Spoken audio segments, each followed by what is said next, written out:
Welcome to the Digital Responsibility Podcast. There is a vibrant community around the world exploring how we drive forward digital innovation, products and services, and generally exploit technology progression for the sustained benefit of society and the planet. On this podcast, you will hear from me, Christopher Joynson, and Rob Price, two of the original founders of Corporate Digital Responsibility, as we speak to our guests to hear their stories and piece together what it means to be responsible in the digital age. If you'd like to learn more, take a look at the website, corporatedigitalresponsibility.net. Welcome to the second episode of Season 5 of the Digital Responsibility Podcast, and I'm delighted to be returning to Norway tonight. It feels like it was about February when I was in Oslo talking about CDR with a number of different people, but especially the three people who are on the podcast tonight as guests. So if I can hand over to each of you to do a quick introduction of who you are, but also the organisation and the type of organisations that you represent. Pia, would you like to go first? Sure. Thanks for having us, Rob. It's really nice to join the conversation with you again. So my name is Pia. I work as a business unit manager at Bouvet, a large Norwegian consultancy company in Norway within IT. I have 12 years from public sector and 20 years of different type of digital transformation projects and roles behind me. Where we've been trying to I've been trying to understand the impact of technology on society, which has led me to this work on corporate digital responsibility that we're talking about today. And really interestingly, not just in the last couple of years, but actually for the entirety of that 20 years, that's a concern and an interest for your career, really, which we'll come back to, no doubt, in the conversation. Yes. Excellent. And Leif, how about you? Yeah, not entirely different background, I would say, but rather so still. I'm an academic. I'm a professor in information systems at the University of Agder in the south of Norway. So my background has been on digitalization of the public sector for about 20 years. And also in the last 4 or 5 years, I've taken an interest in this relationship, this blurry relationship between digitalization and sustainable development. So that's also how I got interested in CDR. So I guess we'll dig more into details later on. So I'll leave it at that for now. And again, I remember when I was in Oslo, meeting students who were at the university who were looking at CDR and studying CDR. So, I mean, that was fascinating from a personal point of view to see that it was a concept that was already part of the discussion, even before the kind of work that clearly you've been leading, which we'll come to. Yeah, the students take substantial interest in these kinds of topics. So it seems like young people today are truly concerned with matters that affect their lives. So yeah, it's not difficult at all to engage students in topics like this. And it's one of the things that we've talked time and time again about in terms of for enterprise businesses wanting to attract future talent, actually understanding that mindset and what drives those decisions that's being made is one of the critical things, I think, going forward. Anders, how about yourself?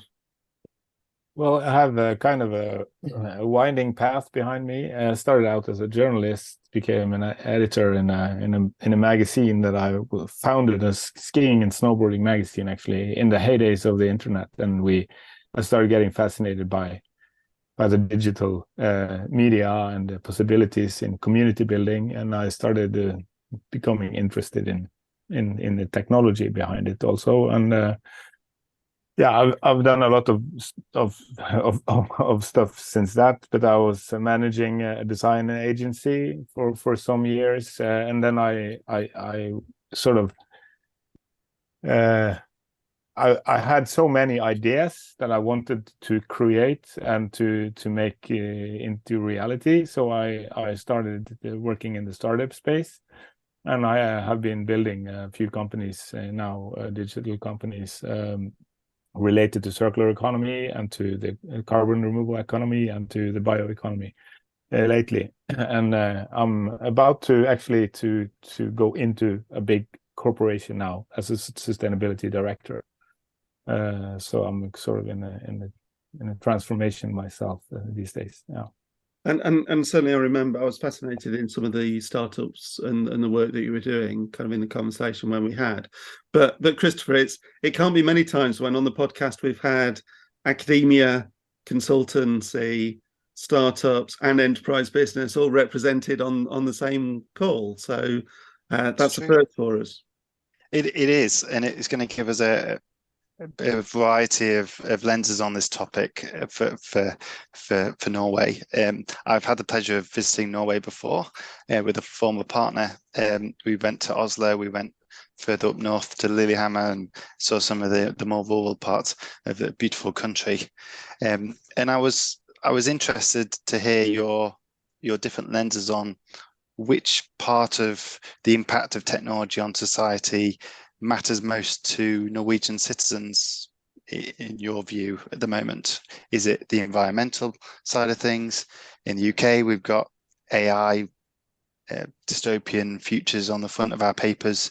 What's resonating the most with the Norwegian public at the moment in the world of digital responsibility?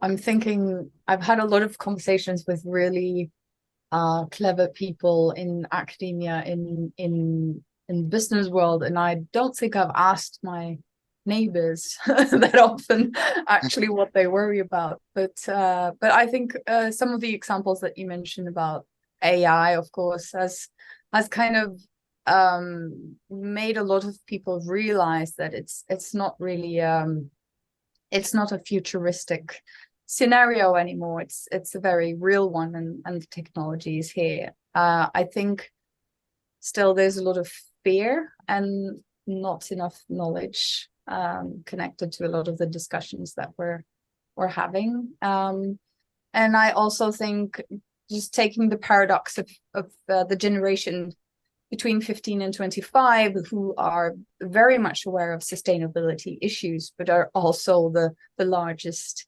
community of users on social media, which is a paradox, and they don't really think about technology as part of the sustainability problem at all. That's interesting. Anders? I think actually it's an interesting question. I think what concerns like most Norwegians right now, well, at least the debate is probably about the kids and the youth and the use of like intrusive apps and like what is this doing to the coming generation? And we have an upcoming local election this year, and I know that in many places there is a debate on to prohibit cell phones in public schools, and how can public sector sort of do something about this problem.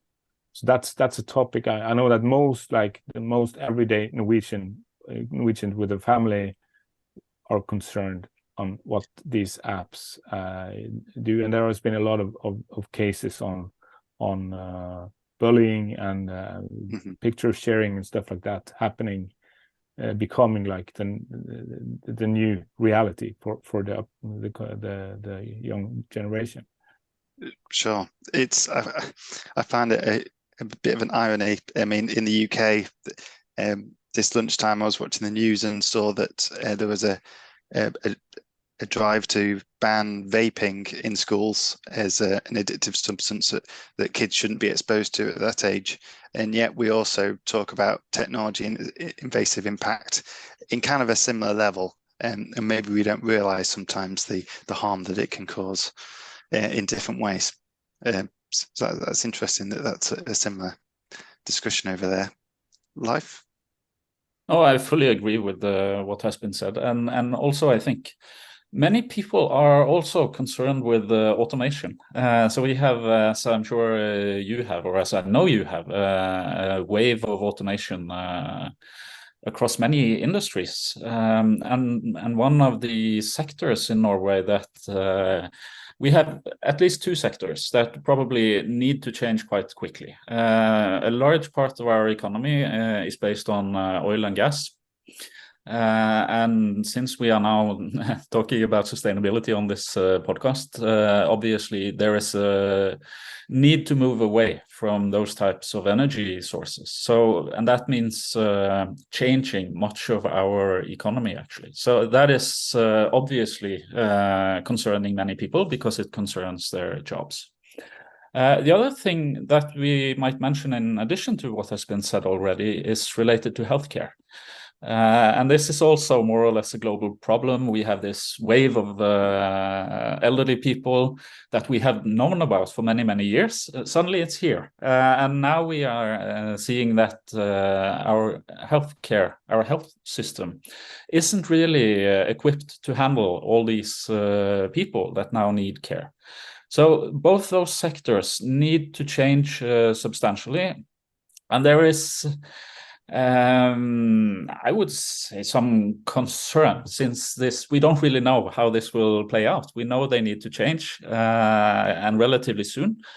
But of course, this gives rise to many discussions, some concerns for a number of different groups. I mean, the elderly themselves are a little bit concerned about the robots they may face in the future, and the healthcare professionals are somewhat concerned that their roles may change. They know and understand that they probably don't have the capacity to deal with all the work that is rolling over them. So there are changes in society in which digital technologies will play an important role that is in the consciousness of many, I would say.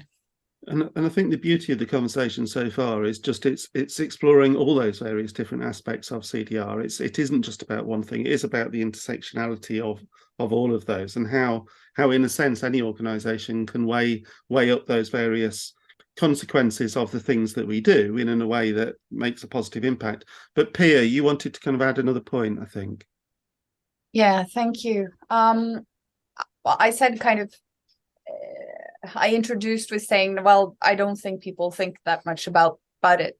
I think a lot of people are concerned, yes, but it's more of a shoulder shrug, kind of, well, what's there to do about it? You know, there's very few, a handful of people who will refuse their kids, for example, to use social media or use phones or iPads and stuff because in one sense, they are afraid of excluding their children from society or from social circles.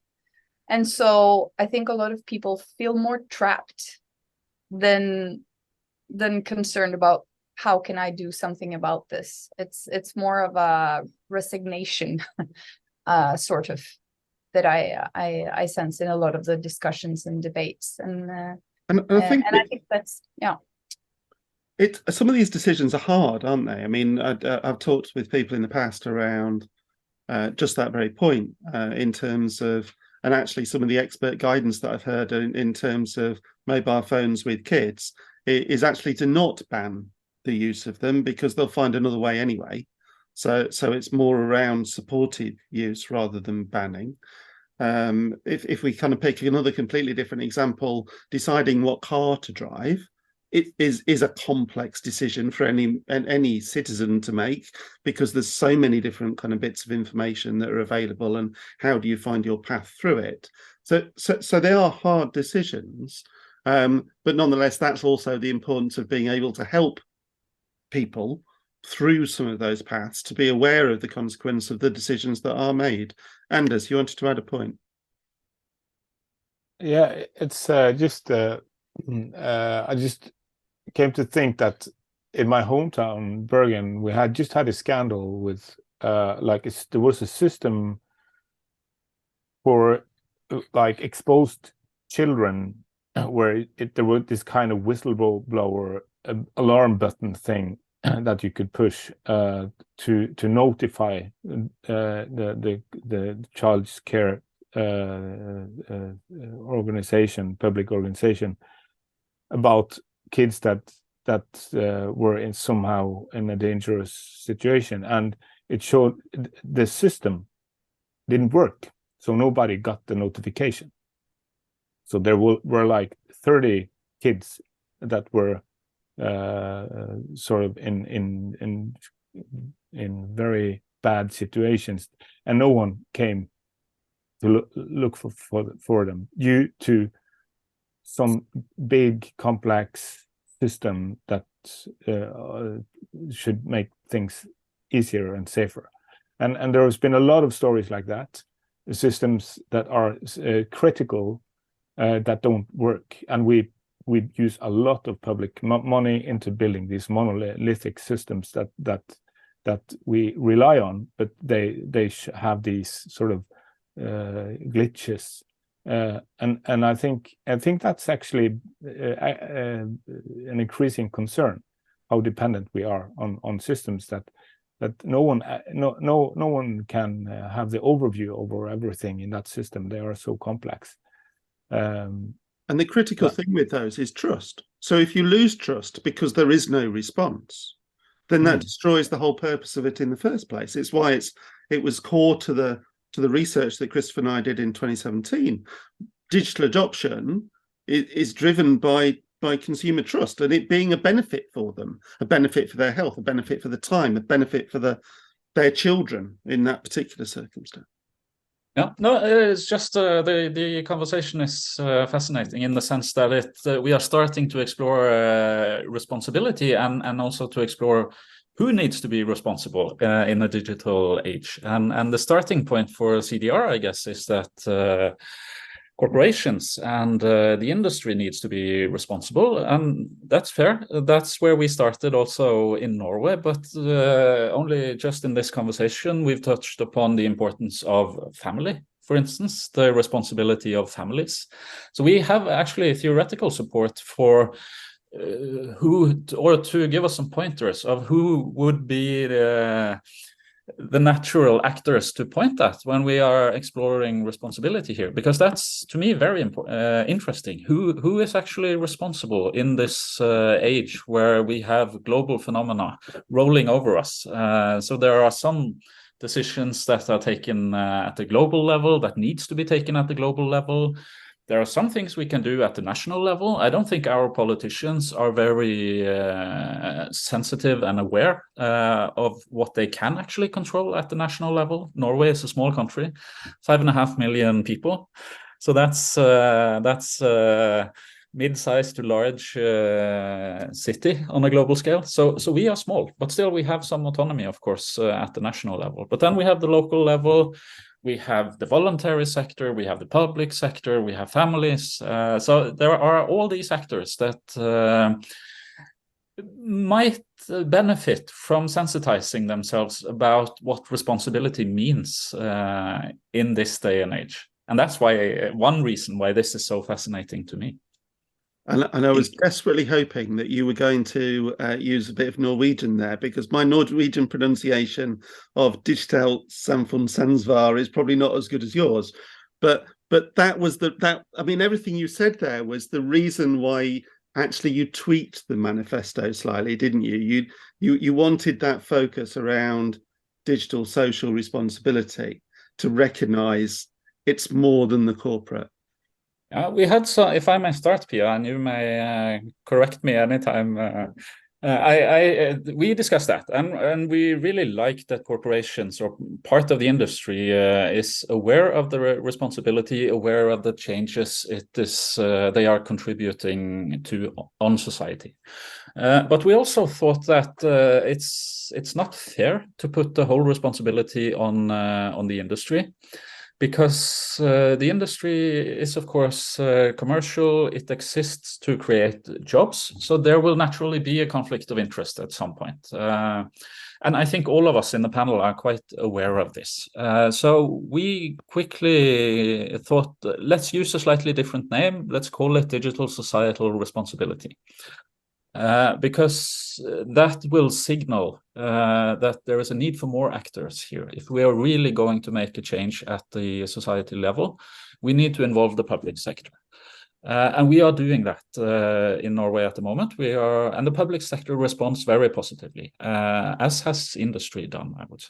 So I think that was important for us to broaden the scope a little bit and see what happens. And we haven't finished that job. That is work in progress. So it will be really interesting to explore this further with public organizations and see if there eventually will be maybe a slightly different flavor of CDR coming out of that. What Leif says is accurate, and I just want to add that when we talk about corporations in Norway, we don't use the corporate word that often, but organizations, and there's all sorts of different organizations, and all organizations have to somehow take on a responsibility and also be able to have concrete actions and steps that they take. So because an organization consists of procedures and processes and roles and that is the way we take responsibility. And so when we kind of started discussing this, we realized also that the SDGs and ESG and people, planet, profit, and all of these kind of large collections of understanding sustainability are on such a high level that it's difficult for an organization to understand what should we adopt to. And there's lots of demands on organizations today on reporting and verifying how they do their business and who they do their business with, of course, in terms of sustainability. But there's not that many guidelines to kind of tell them, what do you actually do in practice? What kind of evaluations or dilemmas should you think about when you use data and digital technologies? And that's also the reason why we saw this as a societal responsibility, because you need to see yourself in connection to all the other organizations. I think so. It's great that you've challenged that sense of where does the responsibility lie. It's been an ongoing discussion, especially in our work today, about what responsibility each of those actors plays, whether it be the regulators, etc. So it's really interesting that you've come to that kind of mindset around maybe making it broader and acknowledging that in the name. Some of the standout performers in this domain have tended to be startups and those that are able to work with the kind of nimbleness to rebrand themselves and focus on some of those macro issues. And I wondered, Anders, if you'd had any particular experiences or examples of that being the case for yourself. Just on the corporate or versus societal responsibility, sort of like this wording in the Norwegian manifesto. It's kind of interesting that Norway is known for a very high level of trust in government, and also known for a very high digital maturity in public sector, and with a lot of open APIs and a lot of sort of interaction, digital interaction between businesses and public sector. And that was both ways, actually. So it's kind of interesting to include municipalities, for instance. They have a lot of important data for businesses, and will also have to have digital strategies, and they have a lot of data on citizens as well. So I think what the manifesto is very, very good, sort of a directional for how public sector also should think about their management of data. But I think And in this intersection between business and public sector, there are a lot of innovation these days in Norway. There are many examples. I worked actually personally with a circular economy startup. We started out making, how can we make public waste services incentivize recycling through how we pay the public fee. So it's like a new public fee that actually measures the amount of residual waste versus plastics and other fractions that are sorted out, and you pay for the residual waste and you don't pay for what's sorted out. And we had to measure it, we had to work with IoT, we had to build a new data structure, and we had to connect this data to individual households. And we took that out in the private sector, in the real estate, and we sort of changed the way real estate can price their internal waste service. And with amazing results, actually. It's a company called Carrot. But what's interesting is that we actually started out as a private-public startup with the publicly owned company, waste company, owning more than half the shares in this company. So it sort of started out within the public sector, and then it turned out to become a scale-up with venture capital. So it's a really funny story, actually. And there are other stories, like there's a company called 7 Analytics that work with topographical data about the geographical structure of the landscape in cities, and publicly available climate projections, local climate projections, and they use Unity, a gaming platform, to simulate where the water in extreme rainfall kind of events will gather in the city, so they can have, like, as a climate risk analytical tool that combines a lot of available technologies using public data.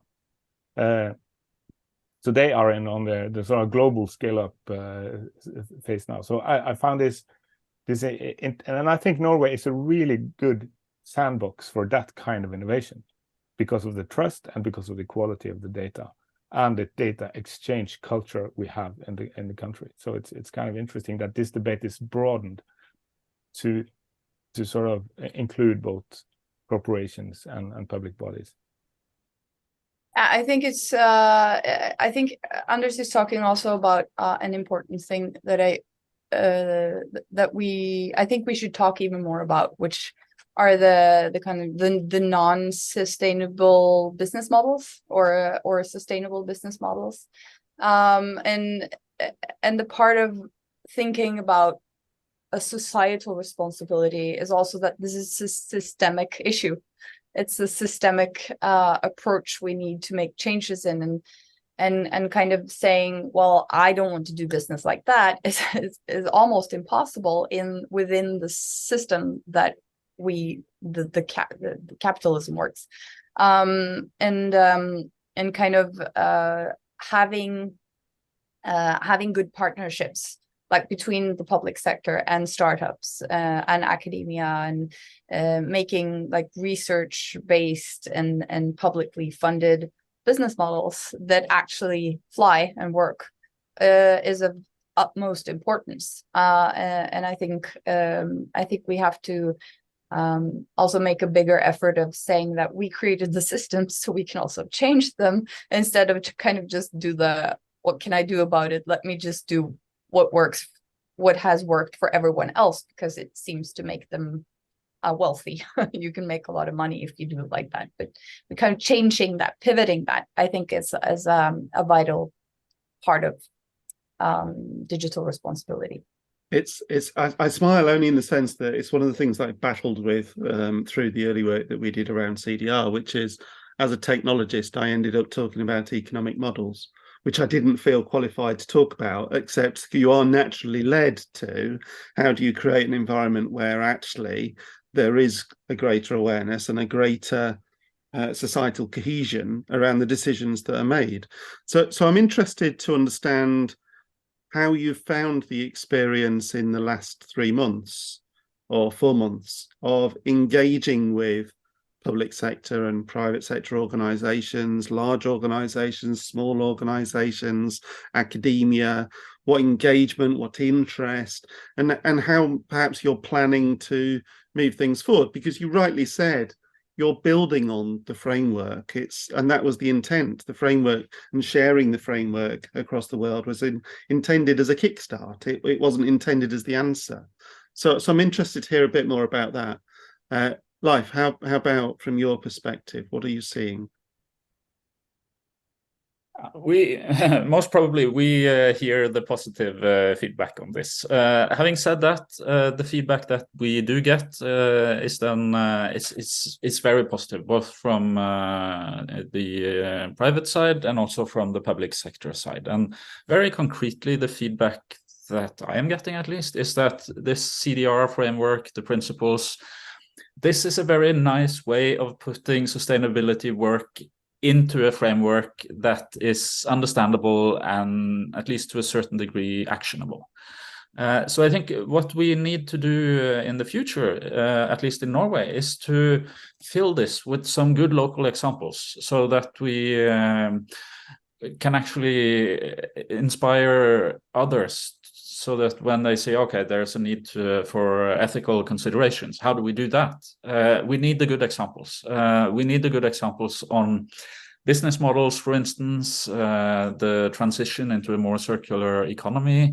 So Anders and I were recently involved in a very interesting project, in my opinion, from the Norwegian government side to explore the possibilities in transitioning to a circular economy. And this is wickedly complex and very data intensive. And it's very easy to say that we need to transition into a more circular economy, but we actually need a digital infrastructure in place to grease the wheels. And we also, at least in a transition phase, I think we need some government stimulation to enable this. So I think the next step now for us is obviously to mobilize public sector organizations, sensitize them about their role. They have a strong sense of responsibility in the public sector, but I think we can challenge their own understanding of responsibility with these CDR principles, because they are in some ways wider and more holistic than what, at least in my understanding, government officials tend to understand their responsibility. Then we need the good examples. Then we need to mobilize people and tell, share the good stories. And I think stories are so important, so vital to understand what emergent best practice is, where people have done something that has had fundamental transformation and change. But you make a really good point there, is that it has to be seen as relevant to the local environment as well. So able to work for them in their market, in their geography, in their sphere of responsibility. What do you think would be most helpful to you as a team, to Norway, from the broader community across the rest of the world, to feed into that process? So is it about more executionable models, frameworks, plans, products? What would be the most valuable input from others listening to this if you'd got your top 5 wish list? I haven't sorted them in a top 5 list, but a lot of the feedback also that we get is about the lack of policies, lack of politics within this framework. Technology, we make digitization strategies and then we make sustainability strategies, but how do we make sure that these actually intersect in the right way and create an environment where if you ask a sustainability director not necessarily you, Anders, but if you ask a sustainability director, like who's in charge of the sustainable way of using or the responsible way of using your technology in your company, most people would just point at the IT guy and ask them. And that needs to stop. And of course, there's a few really good examples out there, but there's so many organizations, companies that haven't even started thinking about this. So a bit more on the policy making side and getting those politicians also to be interdisciplinary in the approach. So that's one part of it. Anders, anything that you'd build on that? Yeah, I think it's interesting. I think Leif's got a great point with the sort of cases, like the stories, the specific stories about companies or someone is doing something in a new way or a sort of challenging themselves based on some ethical standards they want to comply with, and also asking themselves critical questions and doing something about it.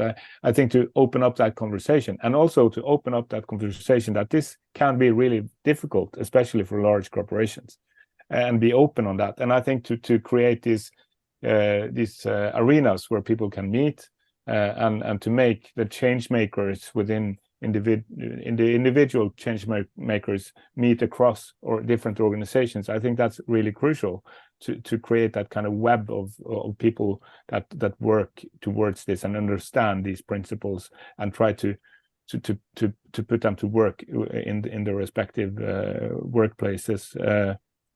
But I think there are the specifics, the specific examples, but also the wider discussion, the maturity in how we talk about these things. And I think that's the good thing in my eyes with this manifesto, that it's sort of a big framing, but it's also very specific. So it works in both those dimensions. So that makes it quite powerful, actually. And Leif, did you want to add something to that? Yeah, I think what I would really like is, I mean, there are some paradoxes. That is why we are discussing this. This is not easy. If it was easy, we would have solved this a long time ago. So there are some underlying tensions that we need to understand. So I would really like to get a good overview of what are the paradoxes. I mean, growth, for instance. We have been having a dominant logic that everything can grow into heaven, as we say in Norway. That's probably not going to happen. And so how do we deal with that? And those kinds of paradoxes, how do we deal? What are they? How do we deal with them? And what are the good actions that will actually lead to change, that will have an effect? That would be wonderful to get from the international community. And that's something we hope to contribute to as well. Excellent. And I think, in a sense, it's still early days, isn't it? I mean, it's one of those things that it's still an embryonic framework. It's still finding its way. And at the same time, we need all the answers tomorrow because it's urgent.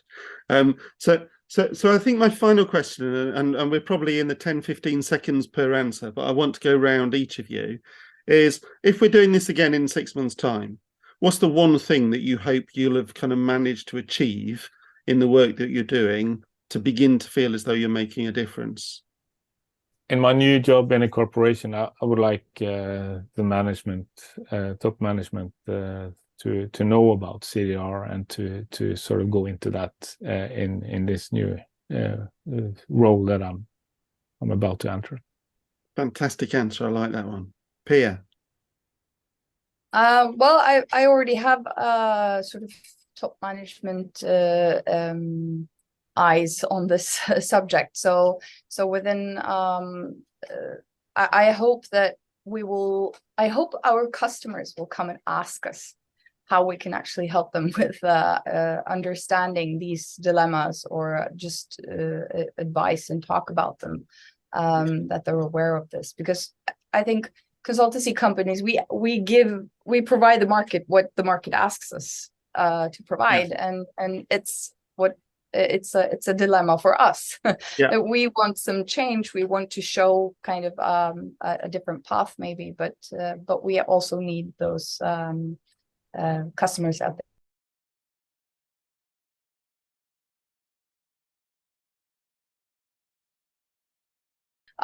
Yeah, so I feel like I work on two missions in a way. Also one on behalf of Go For It and other companies, and I hope that we will be able to have a map somehow of examples and good practice within each of these different principles, gathered from different public sector organizations, but also private organizations, and kind of making it even more tangible what we actually are trying to do with corporate digital responsibility, or Digitalt Samfunnsansvar, as we say in Norway. You see, I knew you'd say it better than I did.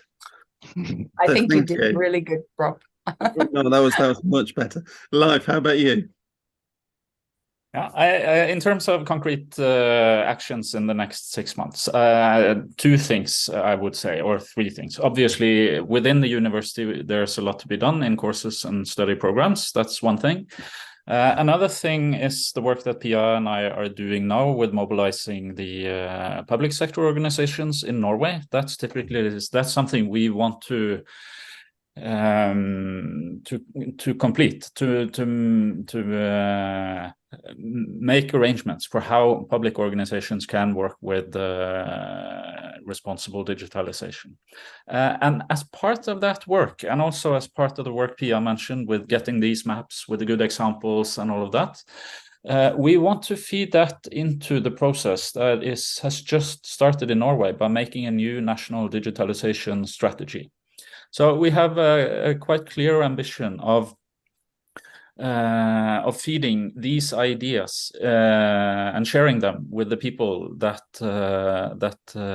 develop this strategy, and hopefully parts of the manifesto and the ideas in the manifesto can also become visible in the digitalization strategy, the next strategy in Norway. Fantastic, and I think as you've talked, one of the things that I should perhaps also flag is a podcast that we're doing in about a month's time, which is with an organization in Italy and an organization in Romania. And it's looking at this Interreg EU-funded research around CDR across 7 countries. And that's public sector and policy-based organizations. And I think that for me is also fascinating, because it's, again, that point around how can different countries understand the research and the investigation and what the useful assets that come out of each of these pieces of work, and share and accelerate. So I'll try and make sure to feed that to you as well, to try and make sure that there's this community of stories and best practice that emerges. But thank you. Brilliant conversation. I've loved it. I thoroughly enjoyed my time with you in Oslo, and it's great to see, as I've seen regularly on LinkedIn, the continued work of the community that you're all involved in. But Christopher, I'm conscious that this is the first time that you've been part of the conversation. So any final thoughts from yourself? It's been quite brilliant, and I've really enjoyed actually how mature your thinking is, and to your point earlier, Anders, how much of an opportunity Norway presents for you guys to run, so that the rest of us can follow in a lot of these practices, and create some of those examples that we were looking for. Personally, the thing I'd like to see in the next few months and years is for peers, neighbours and my neighbours to stop shrugging their shoulders and be able to point to the real examples of those who are responsible in our society standing up and doing something. And that would be amazing when we can make that happen. Thank you so much for joining us today. It's been fascinating, like I say, and we look forward to hearing more, hopefully when we next get the chance to speak. So thank you, Anders, Pia, Leif. Thank you, everyone. It's really valuable from our side, or from my side at least, to have an international community and develop ideas together. So thank you for having us.